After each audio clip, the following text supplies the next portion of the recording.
నమస్తే, welcome to our channel. ప్రస్తుతం మనతో పాటు కాటిగర్ హరి గారు ఉన్నారు, వాస్తు సామ్రాట్ విభూషణ్. నమస్తే సార్. సార్, ఇల్లుకి ఇల్లాలు ఎంత ఇంపార్టెంటో ఆ ఇల్లాలుకి కిచెన్ అనేది చాలా ఇంపార్టెంట్.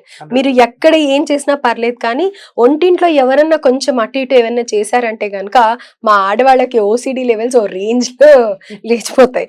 సో అలాంటప్పుడు అఫ్ కోర్స్ ఇంట్లో అందరికీ కూడా ఇంపార్టెంట్, అది అందరూ బాగుండాలి, ఎనర్జెటిక్ గా బయటికి వెళ్ళి పని చేయాలి అన్న ఒంటిల్లు చాలా ఇంపార్టెంట్. సో దీనికి సంబంధించి కొన్ని వాస్తు డౌట్స్ ఉన్నాయి సార్ నాకు. ముఖ్యంగా వంట చేసే ప్లాట్ఫామ్ దగ్గర ఏం చెప్తూ ఉంటారంటే ఈ కలర్స్ ఉండకూడదు, ప్లాట్ఫామ్ ఆ కలర్ ఉండకూడదు, ఉంటే దానివల్ల ఆ వండే అన్నంకి కానీ అగ్ని కదా మెయిన్ అక్కడ ఉండేది. సో దానివల్ల ఎఫెక్ట్ ఉండి హెల్త్ ఇష్యూస్ కానీ, ఫుడ్ సరిగ్గా ఉండకపోవడం కానీ, లేకపోతే ఏదైనా ఇంకా నెగటివ్ ఇంపాక్ట్ ఉంటుంది అని అంటూ ఉంటారు.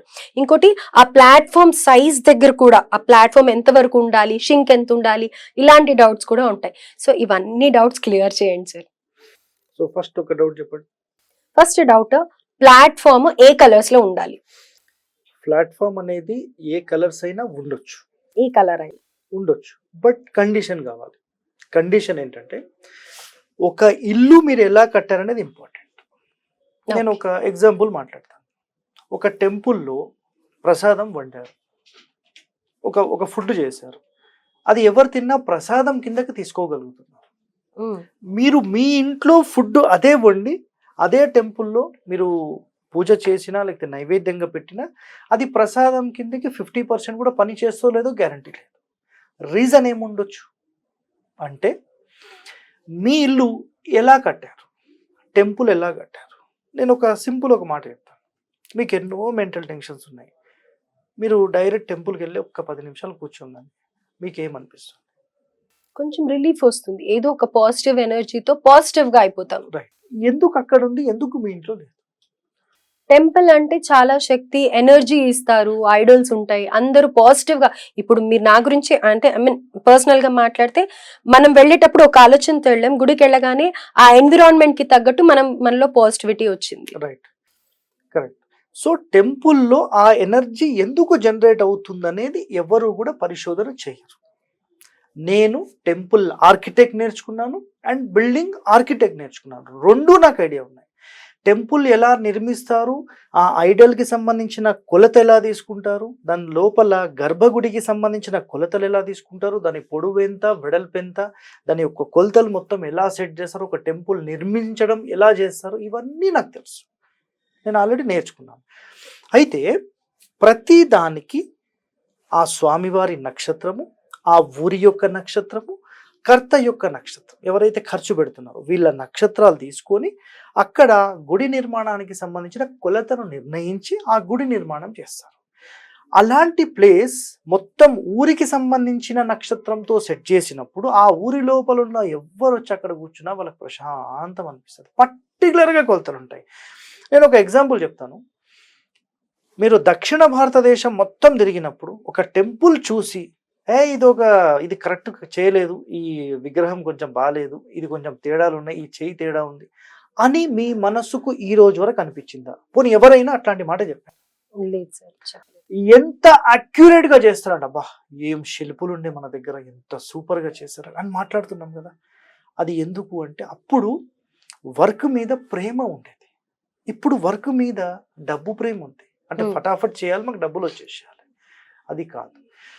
టెంపుల్ నిర్మించేటప్పుడు ఈ నక్షత్రాల ప్రకారం పొడవెంత, వెడల్పెంత, వాటికి ఎలాంటి నక్షత్రాలతో ఎలాంటి కొలత ప్రమాణాలతో తీసుకోవాలనేది కండిషన్స్ ఉంటాయి. అదే కండిషన్స్ మనం ఇంటి లోపల ఇంప్లిమెంట్ చేసినప్పుడు ఒక ఇల్లు దేవాలయం యొక్క స్వరూపం లాగానే తయారైనప్పుడు ఆ ఇంటి లోపల మీరు ఏ కలర్ వేసుకున్న ప్రాబ్లం లేదు. అంటే కలర్కి సంబంధించి ఇదంతా ఎందుకు చెప్పానంటే, కలర్ అని మాట్లాడినప్పుడు ఒక జనరల్ హౌస్ కట్టుకున్నాం, ఏదో ఇల్లు అంటే ఇల్లు కట్టుకున్నాం, అలాంటి దాంట్లో మీరు కలర్ ఇంపాక్ట్స్ అనేవి ఖచ్చితంగా ఉంటాయి. అప్పుడు న్యూట్రల్ కలర్, వైట్ కలర్ తీసేసుకుని అన్నిటికంటే టాప్. బ్లాక్ కలర్ అనేది వాటర్కి సంబంధించింది కాబట్టి వద్దంట.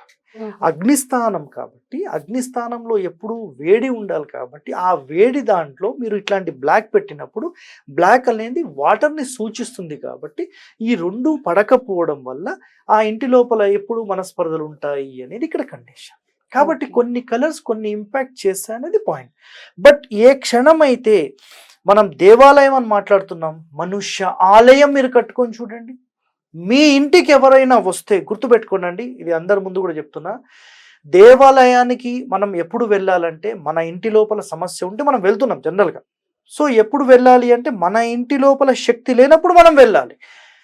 ఏ క్షణమైతే మీరు ఒరిజినల్ స్థాపత్య వేదంలో చెప్పబడిన కొన్ని నియమాల ప్రకారం మీ ఇంటి నిర్మాణం మీరు చేస్తారో, పొడవెంత వెడల్పెంత కరెక్ట్ ప్రమాణాల ప్రకారం నవగ్రహాల ఇల్లు అంటాం, అంటే 9 గళ్ళు లాగా 9 రూమ్స్ లాగా చేసి ఏ క్షణమైతే మీరు ఇల్లు కడతారో అలాంటి ఇంటి లోపల మీరు కాదు మీకు తెలిసిన వాళ్ళు ఎవ్వరు వచ్చినా వాళ్ళ మనసులతో సహా అక్కడ క్యూర్ అయిపోతుంది. హెల్త్ రెమెడీస్తో పాటు పనిచేస్తుంది. అదే అంటూ ఉంటాం, కొంతమంది ఇంటికి వెళ్తే చాలా ప్రశాంతంగా అనిపిస్తుంది అని అనుకుంటాం. Yes. అది దేవాలయం, ఇది మనుష్య ఆలయం. సో ఈ ఆలయంలో ఉన్న వ్యక్తులు ప్రపంచంలో ఏ టెంపుల్లో కాలు పెట్టాల్సిన పని లేదు. Not required. మీకు సమస్య ఉంటేనే ఎక్కడికన్నా వెళ్తారా, సమస్య లేకపోతే పోతారా? Of course, మీరు కోర్టుకి వెళ్ళాలండి, మీకు సమస్య ఉంటే పోతారా, ఊరికే పోయి వస్తుంటారా? సమస్య ఉంటేనే కదా. అంతే. సో మీకు మీ ఇల్లు నిజంగా ఒక దేవాలయం లాగా ఉండి మీ పిల్లలు కానీ మీ భర్త కానీ అత్తామామలు తల్లిదండ్రులు మీ అన్నదమ్ములు అక్క చెల్లెలు అందరూ ప్రేమగా ఉంటే అసలు మీకు ఏదైనా ఆలోచన వస్తుందా? అందరూ కలిసిమెలిసిగా ప్రశాంతంగా ఉండిపోతుంది, ఏ ఆలోచన ఉండదు, అందరూ హ్యాపీయెస్ట్ లైఫ్. ఎప్పుడైతే ఆమె నాకు ఇట్లా చెప్పింది, నాకు చాలా మెంటల్ టెన్షన్, నాకు పోయాది. Super. ఇంకా కిచెన్లోకి వెళ్దామా? చాలా ఇంకా కిచెన్ లోకి అంటే వెళ్ళాలి సార్, డెఫినెట్ గా.